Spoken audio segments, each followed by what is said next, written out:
Wel, dyma ni bellach yn llon gyfer enillydd y categori uwchradd sef Elis o Ysgol Bro Merddin. Llon gwrchedd y mawr Elis. Sut wyt ti'n teimlo? Hapus, fi ddim yn disgwyl am y dim. Na, ddod ti ddim? Wel, o'n i'n hoff iawn y gerddi. A ti'n gweld faint o gerddi sy'n mynd yn ar y wal, so ti wedi dod yn gyntaf allan o ddegau ar ddegau o gerddi, so mae'n wych iawn. Ti'n edrych ymlaen i gael dy wobr?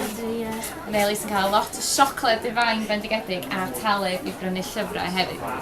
Felly, Elis, wyt ti'n hapus i ddarllen dy gerdd i bawb arall gael ei chlywed ti? So, llais mawr, ffwrdd ati.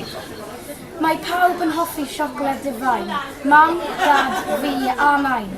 Dewis anhygoel o flasau hudol, taffi ac oren a mafon amheuol. Siocled gwyn tywyll a llaeth, arogl hyfryd ac yn llawn maith.